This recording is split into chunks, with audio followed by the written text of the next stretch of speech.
door to Belgium, we met Pauline, a Dutch pediatrician who spoke to us what made her embrace Islam. When I was 21 years old, I was in the middle of my medical studies. It came to my attention that when I watched the news and it talked about Islam or Muslims, that all of the news, or predominantly all of the news, is negative. Especially when it comes to women, it's always very negative. Something about women not being able to go to school in Afghanistan, about women getting acid thrown in their faces in Pakistan, a lot of bad things. And also in the climate that what was going on at that time in Western Europe where I lived, it was very anti-Islamic to my feeling. And I just followed the media and just believed everything they said, and I had a very negative idea about Islam.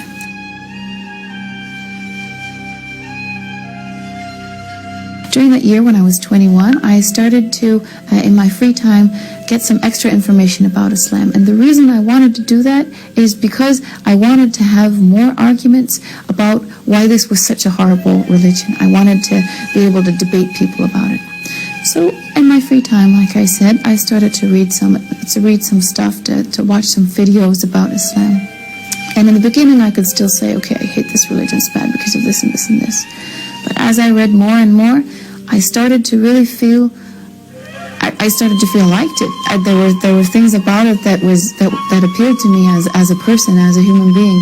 I started to feel that, okay, I hate it, but yeah, this and this and this is kind of cool about it.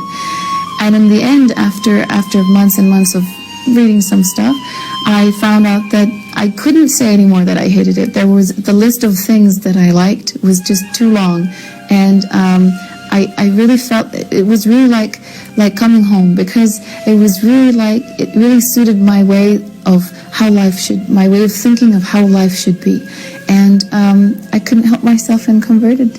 So that's how I became a Muslim. I wore a hijab when I prayed. It started to bug me a little bit that I would wear the hijab while praying and then take it off and go outside. I started to feel that Allah, or God, as we say, Allah, sees me always, not just when I'm praying. So if I go outside, He's also there and He's also watching me. It's not just a thing when you're praying.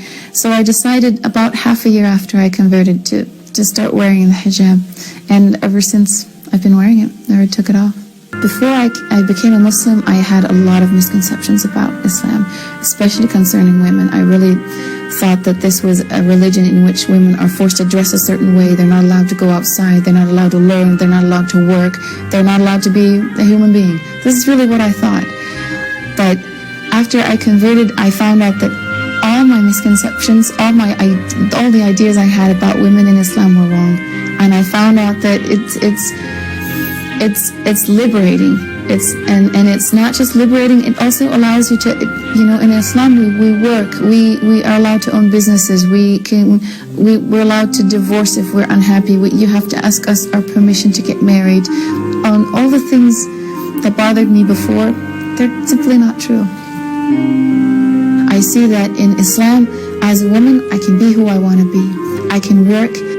Another important thing is I can dress how I want to. I'm not pushed by the fashion of the day. My body is my own. I'm free from all the looks of people. I'm free from all the pressure of being too skinny or being too fat or walking on high heels or wearing certain super expensive designer clothes that after you wear them twice you gotta buy new ones. I can just focus on my real life.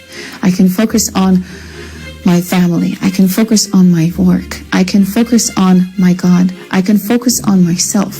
I don't have to focus about what everybody else thinks about me.